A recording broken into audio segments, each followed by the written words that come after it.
இயேசுவில் பிரியமான சகோதர சகோதரிகளே, இந்த திருப்பலியில் நமது குடும்பங்களையும் நமது குழந்தைகளையும் நம் வாழ்வின் திட்டங்களையும் கனவுகளையும் குழந்தை இயேசுவின் திருவிரல்களில் ஒப்புக் கொடுப்போம். இன்னைக்கு வாசகம் கேட்டோம், முன்னுரையை கேட்டோம். இன்றைய திருப்பலியின் மைய கருத்து என்ன? யாராவது சொல்லுங்க பார்க்கலாம். இன்னும் சத்தமா. இயேசுவே நல்ல ஆயன். இன்னைக்கு முதலாம் வாசகத்தில் எசேக்கியேல் இறைவாக்கினர், அவர் மூலம் இறைவன் நமக்கு சொல்லக்கூடிய நல்ல செய்தியும் அதுதான். நானே என் ஆடுகளை தேடி கவனிப்பேன். மேய்ப்பன் தனது சிதறி கிடக்கும் ஆடுகளை சேகரிப்பது போல நானும் என் ஆடுகளை சேகரிப்பேன். அவர்கள் இருள் மூட்டிய நாளில் சிதறி கிடந்த இடத்திலிருந்து அவர்களை மீட்டு கொண்டு வருவேன். ஆம் அன்பானவர்களே, நம்முடைய நல்ல ஆயன் இயேசு இருள் நிறைந்த பள்ளத்தாக்குகளிலிருந்து நம்மை மீட்பேன் என்று நமக்கு வாக்குறுதி கொடுக்கின்றார். அவர் நம்மை தேடி வருகின்றார்,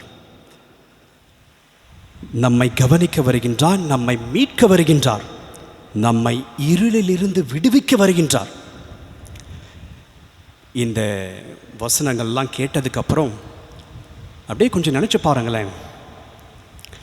காயமடைந்த ஆட்டுக்குட்டி, இந்த இமேஜ்லாம் வச்சுருப்பீங்கன்னு நினைக்கிறீங்க இல்லையா? குட் ஷெப்பர்ட், நல்லாயன் படங்கள்லாம் உங்கள் வீட்டில் வச்சுருப்பீங்க. காயமடைந்த ஆட்டுக்குட்டியை தன் தோளில் சுமந்து அப்படியே நம்முடைய நல்ல ஆயன் நம்முடைய நோய்களை நிவர்த்தி துயர நேரங்களில் நமக்கு ஆறுதல் கொடுக்கும் நல்ல ஆயனாக இருக்கின்றார். நான் ஒரு ஆப்பிரிக்க மறைபோதகர். நைஜீரியாவில் ஒரு 9 வருஷம் பணி செஞ்சேன். அந்த நாட்டில் ஒரு கடினமான பகுதியில் தான் நாங்கள்லாம் வேலை செஞ்சோம். நானும் என்னுடைய எஸ்எம்ஏ சபையை சார்ந்த சகோதர குருக்களும் சேர்ந்து அந்த கிராமங்களில் ஒரு பள்ளிக்கூடம் கட்டினோம். எதற்காக? அந்த கிராமத்தில் கட்டப்பட்ட முதல் பள்ளிக்கூடம் அதுதான். அதிலும் குறிப்பாக பெண்களுக்கு கல்வி உரிமை கொடுக்க வேண்டும் என்ற ஒரே காரணத்துக்காக ஒரு பெரிய பள்ளிக்கூடம் கட்டணும். எங்கள் முயற்சிகளும் 10 வருஷத்துக்கு அப்புறம் நிறைய கனி கொடுத்தது. எங்களுக்கும் ஒரு பெரிய சந்தோஷம். சென்ற வருடம் நவம்பர் 21ஆம் தேதி பொக்கோ ஹராம் என்று சொல்லக்கூடிய தீவிரவாத அமைப்பு இந்த கத்தோலிக்க பள்ளிக்கூடத்தை அட்டாக் செஞ்சு 350 மாணவர்களையும் 12 ஆசிரியர்களும் கடத்தி செல்லப்பட்டனர். அது நியூஸ்லாம் பார்த்துருப்பீங்க இல்லையா? அது நானும் என்னுடைய எஸ்எம்ஏ சபையை சார்ந்த சகோதர குருக்களும் சேர்ந்து கட்ட அந்த பள்ளிக்கூடம். நாடு முழுவதும் அழுதது. The entire nation cried. We all prayed over. பெற்றோர்கள் தங்கள் குழந்தைகளை தேடி திரிந்தனர். அவர்களில் ஒரு தந்தை அவரோட 4 குழந்தைகளை கடத்திட்டாங்க. அந்த செய்தியை கேட்ட அடுத்த நிமிஷமே அவருக்கு ஹார்ட் அட்டாக் இறந்துட்டார். நாங்களும் இடைவிடாது ஜெபித்தோம். கண்ணீர் கலந்த ஆழ்ந்த வேண்டுதலோடு ஜெபித்தோம். இயேசுவே நல்ல ஆயனே, இந்த குழந்தைகளை எப்படியாவது மீட்டு கொடுத்துருங்க அப்படின்னு அவங்க ஜெபிச்சோம். திருத்தந்தை லியோ அவர்களும் ஜெபிச்சார். அப்போ இந்த பெற்றோர்கள்லாம், சாமி எங்கள் குழந்தைகளெல்லாம் எங்கே அப்படின்னு கேட்குறாங்க. எங்களுக்கு எந்த பதிலும் கிடையாது. எங்களுக்கு இருந்த ஒரே பதில் நம்பிக்கை. அவர்களோடு துணை நின்றோம், அவர்களுக்காக ஜெபித்தோம். கிறிஸ்மஸுக்கு 2 நாளைக்கு முன்னாடி அந்த 350 குழந்தைகளும் 12 ஆசிரியர்களும் விடுவிக்கப்பட்டனர். Praise the Lord.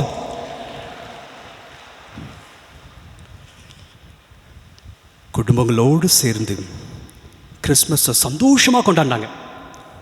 ஆம் அன்புக்குரிய சகோதர சகோதரிகளே, நல்ல ஆயன் இயேசு அவர்களை தனது தோளில் சுமந்து பாதுகாப்பாக கொண்டு வந்தார். அதுதான் எங்களோட நம்பிக்கை. என்று நாமும் ஜெபிப்போம், நம்ம குடும்பங்களுக்காக ஜெபிப்போம். நல்ல மேய்ப்பனாகிய இயேசுவே எங்களை தேடி வழி நடத்தியறலும் அப்படின்னு ஜெபிப்போம். இருள், பயம், துயரம் இதிலிருந்து எங்களை விடுவித்தரலும் என்று ஜெபிப்போம். குறிப்பாக எங்கள் குழந்தைகளை உமக்கு ஒப்பு கொடுக்கின்றோம் அப்படின்ற ஒரு நம்பிக்கையோடு ஜெபிப்போம். இன்றைய நற்செய்தியில் இயேசு நமக்கு தரக்கூடிய ஒரு மாபெரும் வாக்குறுதியும் அதுதான். நான் நல்ல ஆயன். நல்ல ஆயன் தனது ஆடுகளுக்காக தன் உயிரையே அர்ப்பணிக்கின்றார். இந்த நல்ல ஆயனோட ஒரு அழகான 3 அழகான பண்புகளை நம்ம பார்ப்போம். இதெல்லாம் சொல்லலாம். நல்ல ஆயன் இயேசு நமக்கு முன்பாக வழி நடக்கின்றார். நம்ம திசை மாறக்கூடாது, நம்ம இருள் சூழ்ந்த பள்ளத்தாக்கில் விழக்கூடாது, ஒளியின் பாதையில் நடக்கணும். அப்படின்றதுக்காக நல்ல ஆயன் இயேசு நமக்கு முன்பாக நடக்கின்றார். இரண்டாவது, நல்ல ஆயன் இயேசு நம்முள் நடுவே இருக்கின்றார்.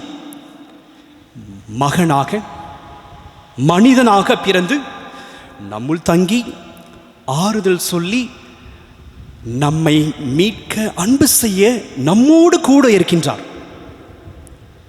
மூன்றாவது, நல்ல ஆயன் பின்னால் இருந்து நம்மை காக்கின்றார்.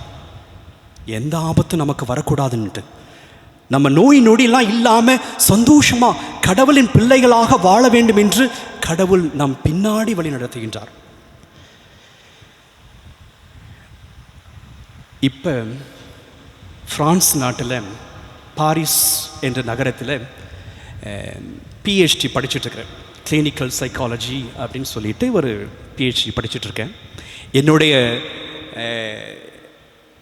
இந்த பிஹெச்டியோட மைய கருத்து என்னன்னு பார்த்தோம்னா பயம். அதிலும் குறிப்பாக போர், வன்முறை, தங்கள் உயிரை காப்பாற்றிக் கொள்ள பலர் நாடு விட்டு புறப்பட்டு படகில் கடலை கடந்து வருகின்றார்கள். அவங்களுக்கெல்லாம் நிறைய பயம் இருக்கும். அதுலேயும் குறிப்பாக படகுல உக்காந்துக்கிட்டு கடல் கடந்து யூரோப்பு நாடுக்கு போகும் பொழுது இன்னைக்கு நைட்டாவது உயிரோட நான் இந்த கடலை கடந்துருவேனா அப்படின்ற பயம். சிலர் கரையை அடைகின்றார்கள், சிலர் கரையை அடைய முடிவதில்லை. இன்று நம்முடைய வாழ்க்கையிலும் அதே மாதிரியான ஒரு பயம் இல்லையா? அதே மாதிரியான ஒரு தவிப்பு. இதை நான் கடந்து போக முடியுமா? யாராவது எனக்கு உதவி செய்ய வருவாங்களா? அப்படிப்பட்ட தவிப்பிலே தவழ்ந்து கொண்டிருக்கும் நமக்கு நல்ல ஆயன் கொடுக்கக்கூடிய ஒரு வாக்குறுதி, உன் எதிர்காலத்தை பற்றி பயப்படாதே, நாளை என்ன ஆக என்று கவலையோடு தனியாக பயணம் செய்யாதே, நான் உன்னோடு இருக்கின்றேன். இன்னைக்கு திருப்பாடல், எந்த திருப்பாடலை பாடணும் நாம? 23. எத்தனை பேர் இது மனப்பாடமாக தெரியும்? தயவு செய்து மனப்பாடமாக நன்றிம்மா. நிறைய பேர்த்துக்கு இது மனப்பாடமாக தெரியுது. தயவு செய்து இது ஒரு சில நேரத்தில் நம்ம காலையில் எந்திரிக்கும் போதே பல ஸ்ட்ரெஸ்ஸோடு எந்திரிக்கிறோம் இல்லையா? பல கவலைகளோடு எந்திரிக்கிறோம். எடுத்த உடனே எந்திரிச்ச உடனே ஃபோனை பார்க்குறது, அதில் வர மெசேஜ்களை பார்த்த உடனே நமக்கு கவலைகள், பயங்கள். அந்த ஃபோனெல்லாம் ஒதுக்கி வச்சுட்டு அட்லீஸ்ட் எந்திரிச்ச உடனே இந்த திருப்பாடலை 23 படிப்போம். அழகான வார்த்தைகள்.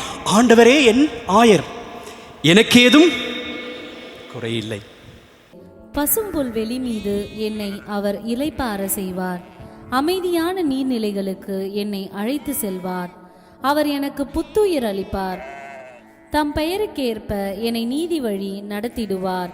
மேலும் சாவின் இருள் சூழ் பள்ளத்தாக்கில் நான் நடக்க நேர்ந்தாலும் நீர் என்னோடு இருப்பதால் எத்தீங்கிற்கும் அஞ்சிடேன்.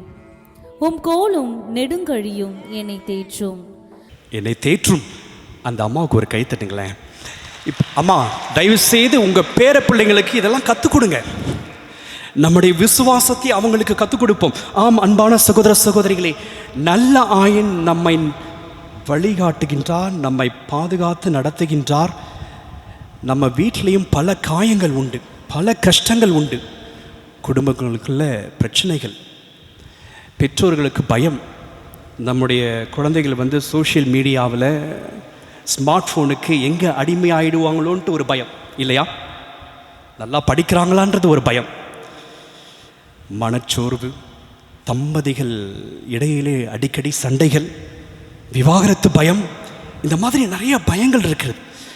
ஆனால் அப்படிப்பட்ட நேரத்தில் இறைவன் நம்ம குடும்பங்களுக்கு சொல்லக்கூடிய ஒரு மாபெரும் செய்தி, நானே என் மந்தையை மேய்த்து காக்கிறேன், அவர்களுக்கு இளைப்பாறச் செய்கின்றேன், காணாமல் போனவர்களை தேடுகின்றேன், அலைந்து திரிந்தவர்களை மீண்டும் அழைத்து வருகின்றேன், காயமடைந்தவர்களுக்கு கட்டு போடுகின்றேன், நலிந்தவர்களுக்கு திடம் கொடுக்கின்றேன். ஆம், அன்புக்குரிய சகோதர சகோதரிகளே, இந்த வார்த்தையை நாம் உள்ளுக்குள் வாங்குவோம். நாமும் ஒரு சின்ன ஜெபம் சொல்லுவோம். அடிக்கடி குழந்தை இயேசுவுக்கு ஜெபம் சொல்லுவோம். நான் ஒரு இந்த நல்ல ஆயரை பற்றி நிறைய பேசிகிட்டு இருக்கிறோம். இன்று நம்ம குடும்பங்களுக்கு இறைவன் கொடுக்கின்ற அழைப்பு, நானும் என்னோட குடும்பத்தில் ஒரு நல்ல ஆயனாக இருக்கணும், ஒரு தந்தையா நல்ல தந்தையாக இருக்கணும், ஒரு நல்ல தாயாக இருக்கின்றனா அப்படின்னு நமக்கும் அழைப்பு விடுக்கின்றார். நல்ல ஆயனாக இயேசுவே, எங்கள் குடும்பங்களை வழிநடத்துகிற அன்பான இதயத்தை எங்களுக்கு தாரும் அப்படின்னு உருக்கமாக ஜெபிப்போம். குழந்தை இயேசுவே, நல்ல ஆயனை எங்களை குணப்படுத்தும், எங்கள் குடும்பங்களில் இருக்கின்ற காயங்களை குணப்படுத்தும், உன் கருணையின் குரலை கேட்க எங்களுக்கு கற்பியும். இந்த 2 பக்கமும் எழுதியிருக்குது. என்ன எழுதியிருக்குது படிங்க.